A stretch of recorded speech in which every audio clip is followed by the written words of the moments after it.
Jacopo? Jacopo? Wake up, please, open your eyes. Can't have you dying on me, too. I'm begging you, open your eyes.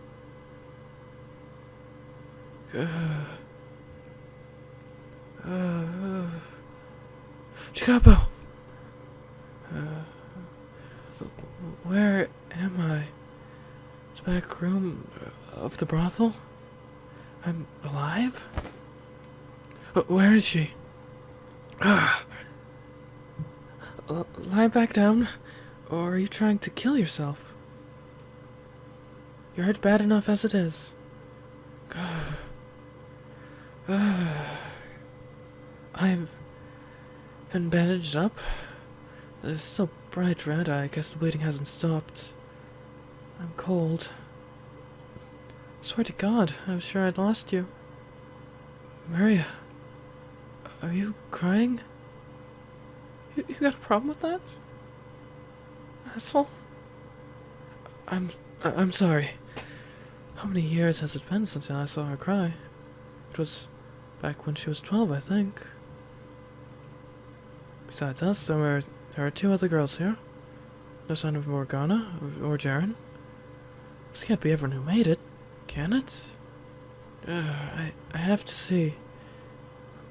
What did I just say? Lie your ass back down. You need to give it some time to heal before you move around much. Jacopo? Ignoring Maria's pleas, I stumbled my way toward the guest room, leaning against the wall for support. I had evidently lost quite a bit of blood. I was freezing cold and constantly on the edge of vomiting. My body was heavy, like someone had strapped a boulder to my back, and my vision swirled, distorting with each step I took. Lay down, man. Even if there's something wrong, there's nothing you can do in this condition, Jacopo. I knew it wasn't a long walk from the back to the front, but it felt like it would take me ages just to get down the hall. Like I was on an endless march toward a vast, empty abyss.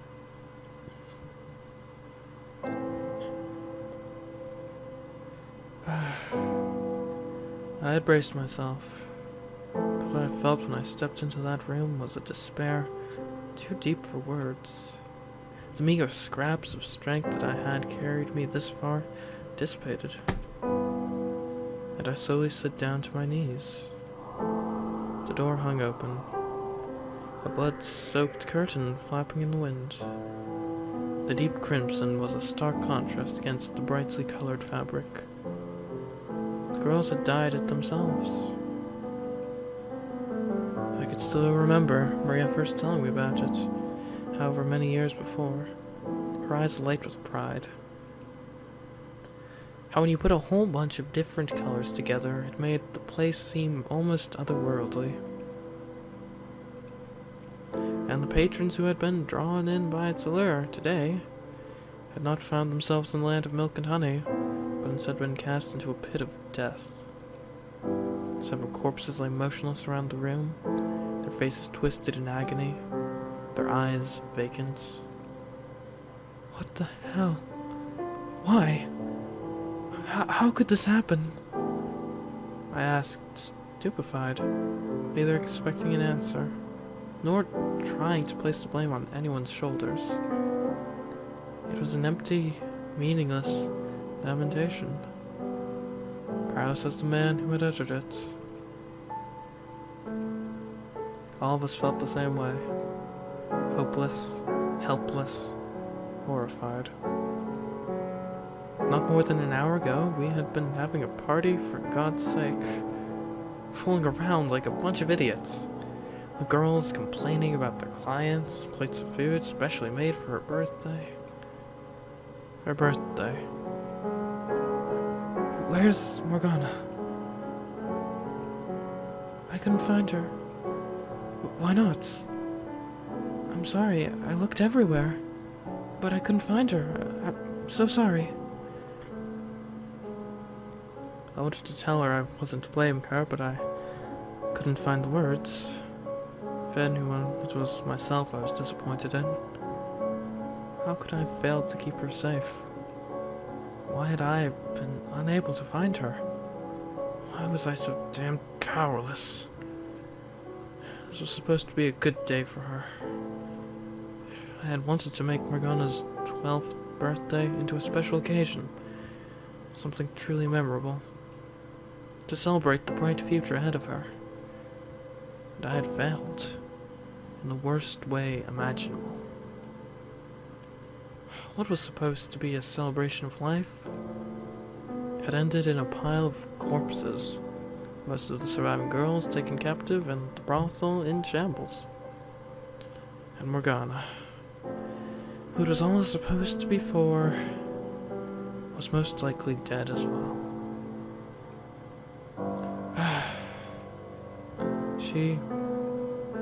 She was dead.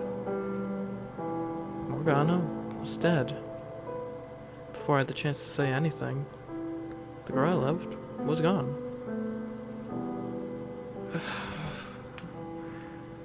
All because I was weak. Because I hadn't been cautious enough. Because I was completely, utterly powerless.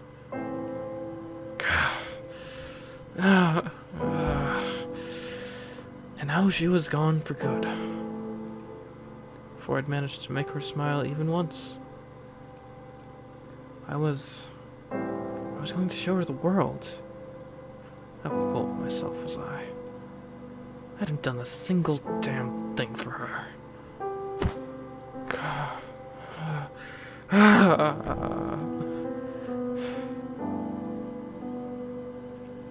Physical strength was meaningless for what I wanted to achieve.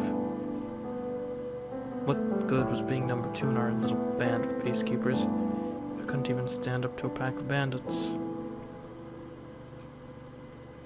I didn't have any real power. I was worthless, helpless, weak. My sole job was to keep this place safe. And it was painfully clear, now, how unsuited to the task I was. My initial fears were right. It was only the 4 of us who had made it through the assault. Maria said that, while they had made it to the cellar safely, they were soon discovered and most of the girls taken captive, Jaren included. If only she had quit, left the brothel, taken up singing at the pub, then she could have been spared this. Spared having to be kidnapped for a 3rd time.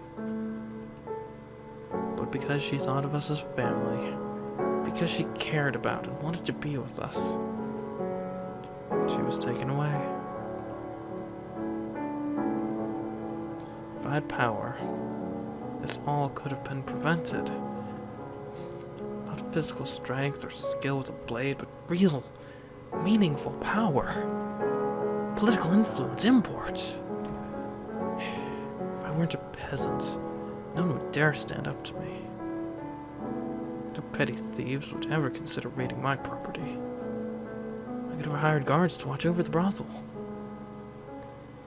The only reason the Lord, that reprehensible man, was still alive was because he had real power, enough to assure his own safety.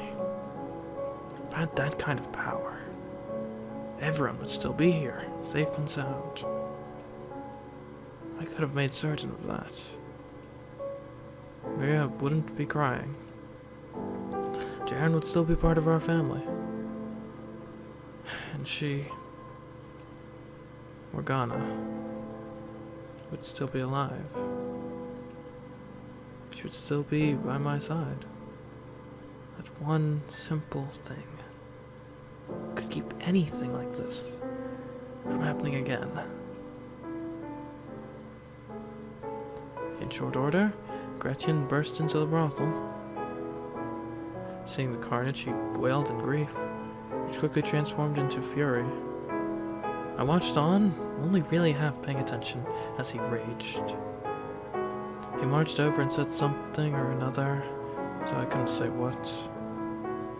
After the fact, Maria told me that I had been in a stupor the whole time Gretchen was there.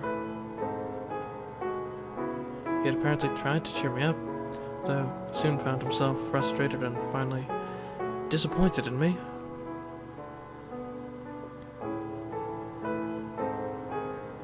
It took 3 days for me to get back on my feet.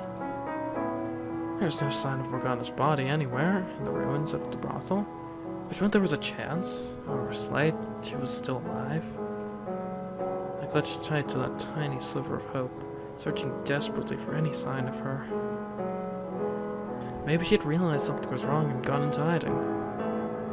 But no matter how many people I talked to, no one had seen anyone who matched her description. She was just gone, like a puff of smoke. Which left 2 possibilities. Either she had been taken along with the other girls to be sold off, or she had been killed and her body disposed of somewhere out of sight. While the latter seemed significantly more likely, deep down I still yearned for even the slightest trace of her. Re-encouraged me to let it go, to move on, so I knew her well enough to know it wasn't out of lack of compassion.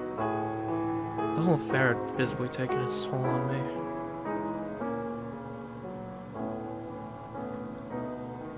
One day, about a week later, my wounds still healing, I made my way through the slums. Nestled away in an alleyway stood a nondescript little shack. I knocked on the door, and a few moments later it slid barely half an inch open. Just enough for the sole resident to peer out at me, suspicion clearly visible in her eyes.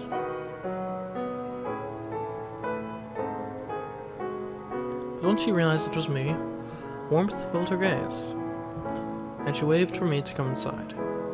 A gesture that somehow made it feel like I was being invited into another world entirely. Beyond the door stood a noblewoman who held herself with an elegance and grace unbefitting of the slums, but a darkness that felt right at home.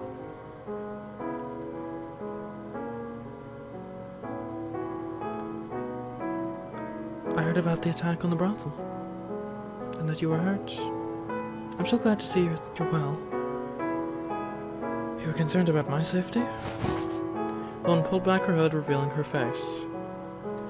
Though age had clearly begun taking its toll on her, there was still a striking beauty to her, a kind of beauty impossible to attain down here in the dregs of society. Her hair was a burnt brown, her skin dark, and her facial structure somewhat similar to mine. I remembered then that this wasn't the first time I had seen her. Though it was fairly recently, not the many years ago she would have me believe. We'd briefly crossed paths on the day of the Midsummer Festival. The woman I had bumped into, that was her. Of course, show me a mother who is not always concerned about her child's safety. The woman's name was Ginevra, and she claimed to have been a maidservant for the previous lord. It was unusual enough for someone of her stature to be living in a rundown shack in the slums, but her story got even stranger.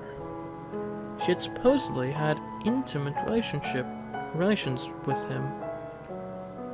She had borne his illegitimate son, and a month earlier, she had come to me and said I was that child.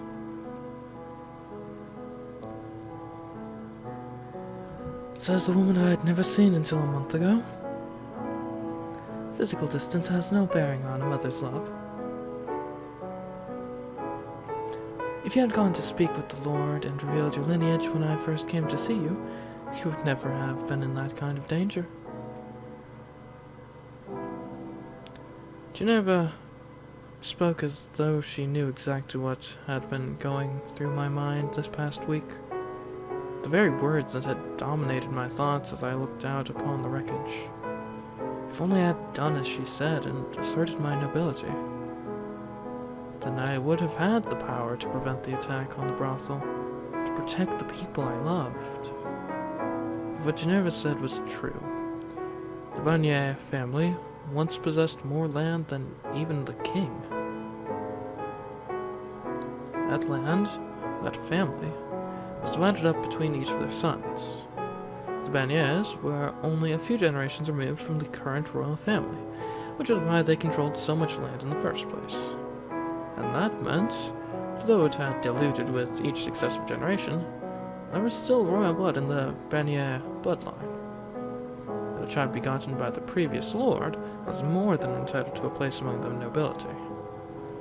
However, realistically speaking, even if I had lent my ear to her cajolery, it wouldn't have changed anything. Or worse, I could very well no longer be in this world. I wasn't stupid.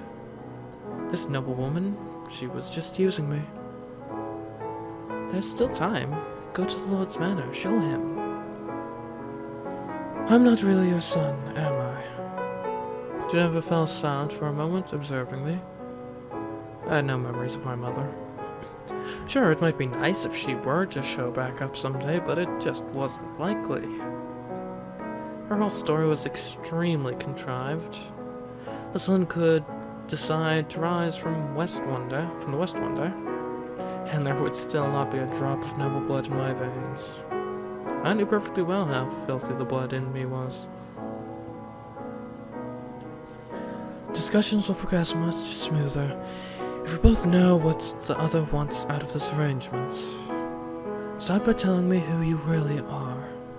Were you actually a maidservant for the previous lord? Yes, I was.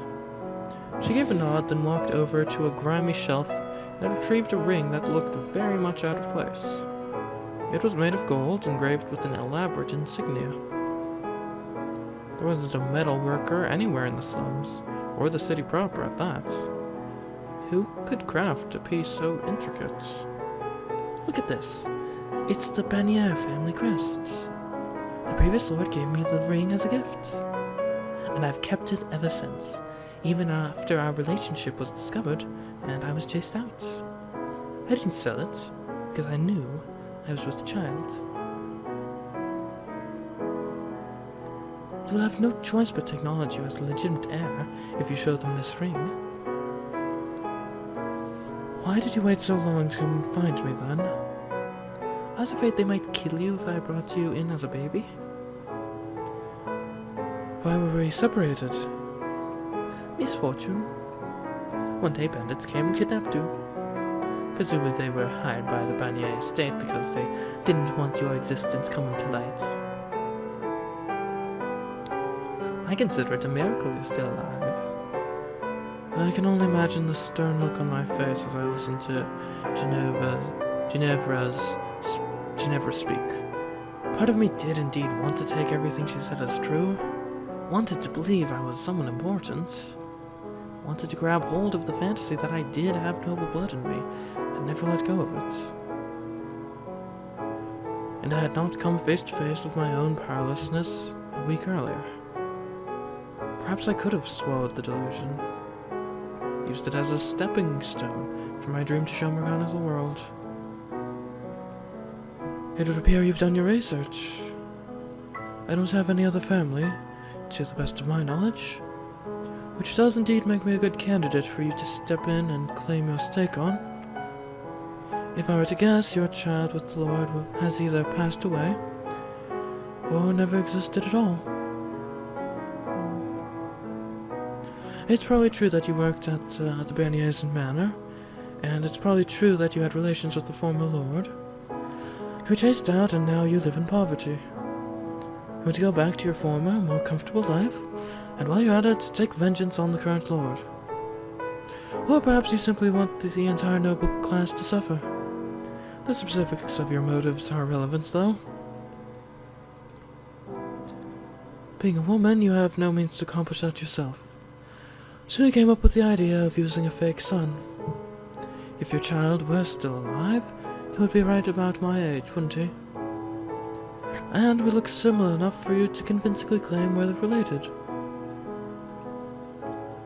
But the biggest reason you chose me is because I've made something of a name for myself. Because I was one of the people involved in inciting the revolt 3 years ago. The perfect choice to spearhead a revolution. How dramatic! The man who set the Lord Saves free was secretly his family. The people would eat it up. So how far off am I?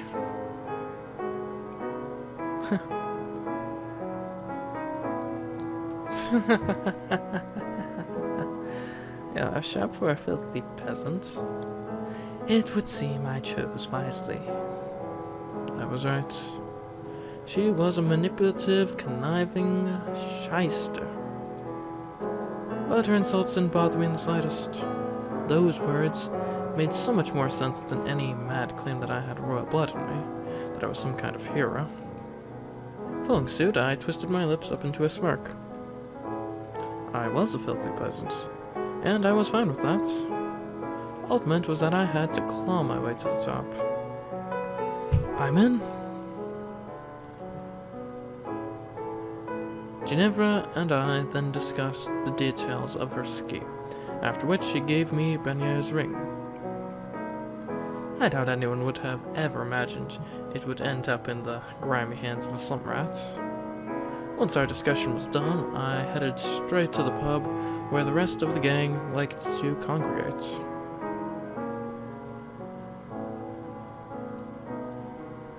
Good, Jacopo? Should you really be on your feet so soon? I'm fine, thanks. I'm glad to hear it. And I'm sorry about what happened at the brothel. Is the gang here? Yes, near the back. Thank you. Are you sure you're okay?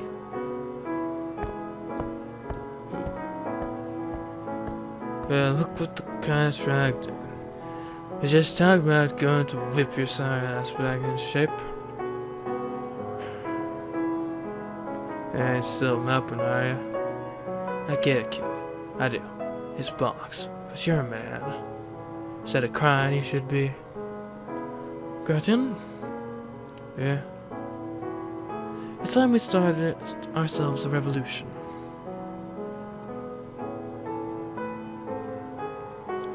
Are you just going to stare at me, or actually say something? You're the ones always going on about revolution. This revolution this, revolution that. I think it's called being shocked to silence. You serious about this, Jacopo? Am I one to joke about this sort of thing? No, you're not. You sure as hell ain't, ain't you? Are you? Well, it's about damn time for you to say so myself. I knew he'd come around eventually. I knew he wouldn't stay sulky forever. Things get way better once I rip that Pfeffer's head off. Should cut down the number of people turning to thievery so we'll never have to deal with anything like what happened at the brothel again. Never gonna hear me? Indeed.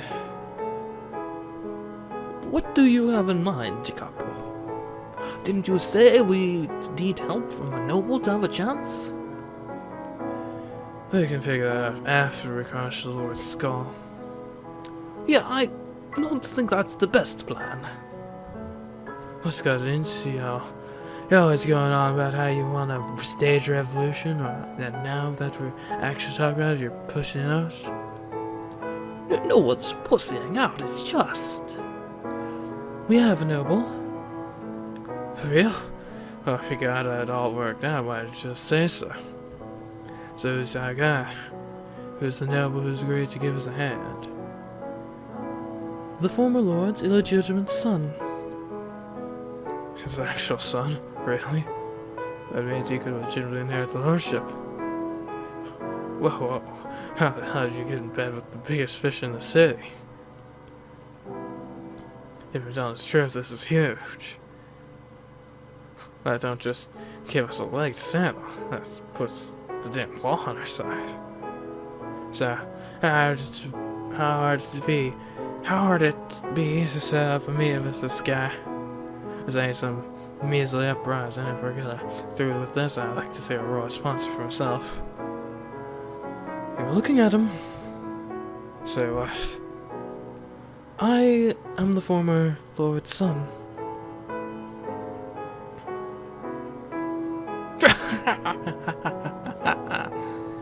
No way. Not a chance. Seriously, kid. You find yourself a function sense of humor, cause that just ain't funny. I'm telling the truth, and this ring proves it. It's a nice ring and all, but how does it prove you're a Barnier? Which, this is a real deal. I had to save the Lord's honor for a while. I've seen the family crest enough to recognize it. As I said, I'm not the kind of person to joke about this sort of thing. What?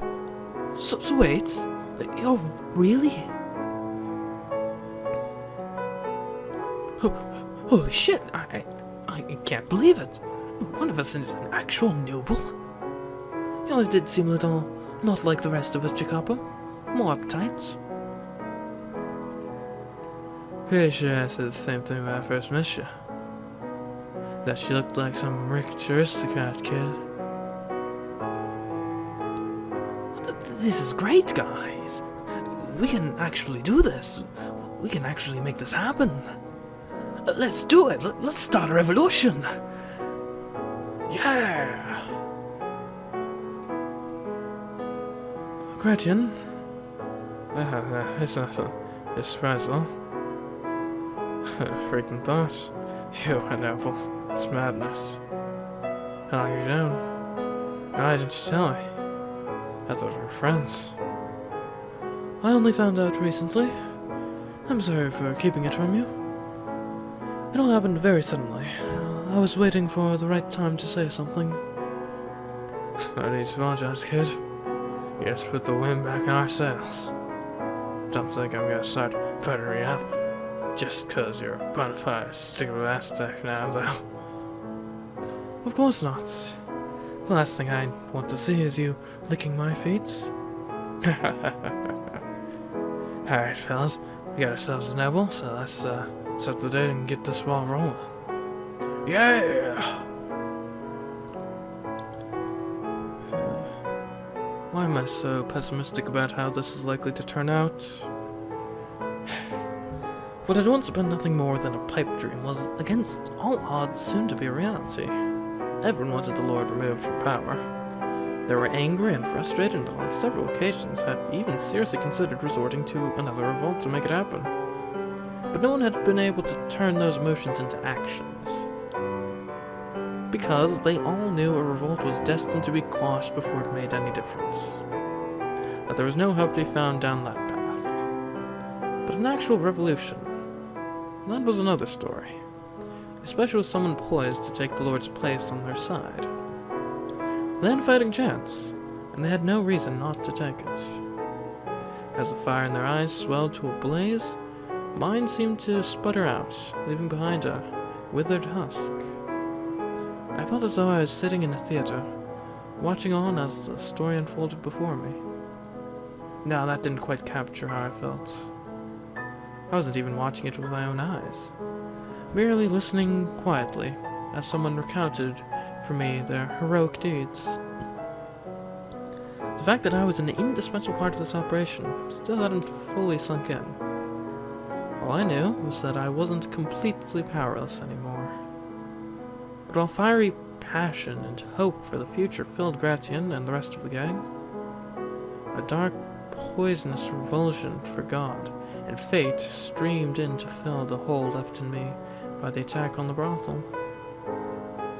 Preparations proceeded smoothly, with Ginevra providing inside information and guidance. As I had expected, there were a not insignificant number of nobles dissatisfied with the way Barnier ruled, and they were constantly looking for a way to eradicate the cloud of pestilence hanging over the land. However, the Lord had eyes everywhere in the upper circles, and he was especially mindful of who associated with whom and how often. Any signs of opposition were swiftly dealt with before they had a chance to pose any threats. So the nobility needed an outsider, someone the Lord wasn't on the lookout for, to step in and assert power. Ginevra arranged for several guards and attendants within the Lord's manor to betray him on the day of the revolution. They would open the doors for us, from the inside, and we would storm the manor. Structurally, the plan was similar to the slave revolt, the two major differences being my role, and the Lord's death being our primary goal. As the day drew near, it was all anyone in the slums seemed to be talking about. Though we did our best to encourage everyone to stay quiet, so as to not alert the Lord, it was impossible to keep the excitement contained. And it wasn't long before word reached Maria's ears. She approached me pale as a ghost and attempted to talk me out of it.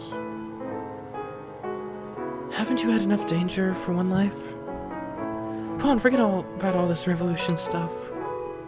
We can build up a new brothel and just stay low for the rest of our days. Does that really sound so bad? You're the only friend I've got left, Jacopo. She was practically begging, which she almost never did. While I sympathized with her, Maria's desperation did nothing to try my resolve. And before long, the day was finally upon us.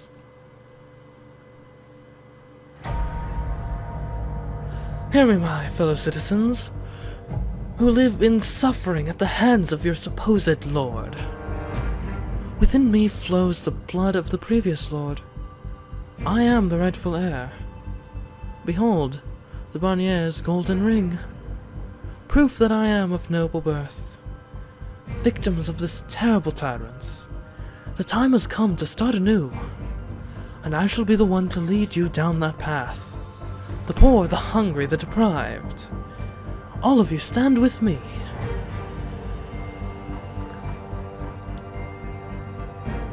Before we commenced our strike on the Lord's Manor, I gave a little speech in the city square. Not because we actually needed them to take up arms and fight with us, but because we needed to make a public proclamation of our position before overthrowing the Lord. They needed to know we were not merely opponents of the Lord, but proponents of the common man. But we had a legitimate cause and a legitimate claim to power. If we were to leave them in the dark, it would only sow confusion and unrest when word of the Lord's death came out. They had to see us as their liberators, not a greater evil swooping in to squash a lesser one. The Lord had been squeezing everything he could of them for years, sucking them dry, so I didn't expect anyone to actually have the willpower to join us. The important thing was that they knew who I was. But I had underestimated them. A slow trickle of people stood to join us, and by the time we were at the city's edge, we had accumulated dozens of additional men, transforming our little uprising into something of a much greater scale.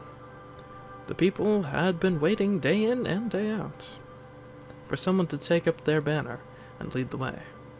It didn't matter that the one holding the banner did so under false pretenses.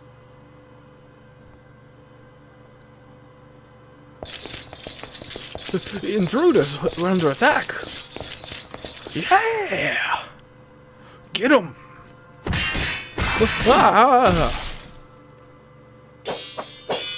With the added support, our forces rendered the manor's defenses practically useless. Townsfolk flooded the property, overwhelming even fully armored soldiers. Farmers turned the tools of their trade into deadly weapons, plunging all manner of spiked implements into guards' necks. It didn't take long for the pungent stench of blood to fill the air. Panicked servants scrambled away from the chaos as quickly as they could manage. And I had made my way through the corridors to the great hall where the Lord presumably waited, Gratian at my side.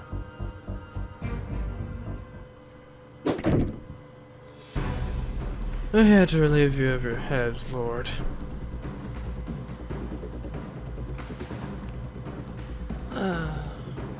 Have these savages removed from my property immediately? Yes, my lord. I guess I shouldn't be surprised. Defenses are heaviest here. Watch yourself, Guardian. You can shove that so right back where it came from, kid. Had best let a bunch of mooks do me.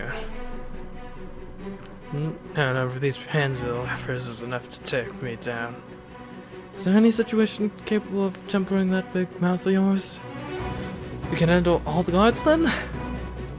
I'll take care of the Lord. You want to take the prize off yourself, kid? Or to piss off? Well, I'll give you this one. Here's what people want precise. Thank you for understanding. But remember, screw this pooch. I'll make sure he's the laughing stock for the whole city. Don't worry, I will come back with this head. The fact that Barnier was still here suggested he knew he had nowhere safer to flee to. Unlike the slave revolt 3 years prior, we were entirely on the offensive this time. He didn't appear particularly perturbed about his predicament, though he likely had little doubt he would make it through the day safely. I knew Barnier was skilled with the sword, and despite all Gratian's talk, the guards he kept by his side were hardly going to be third-rate. They would be the best of the best. Praying Gratian would be able to hold them off long enough, I weaved my way through the wall of armed men, marching straight for Lord Barnier. He slowly drew his sword, readying himself for combat. Well, imagine that. It's you again. I'd assumed you had died off in a hole somewhere. Hate to disappoint you, but staying alive's one of my few talents. How fitting for a filthy maggot. Well, I hope you're ready to be devoured by that very maggot.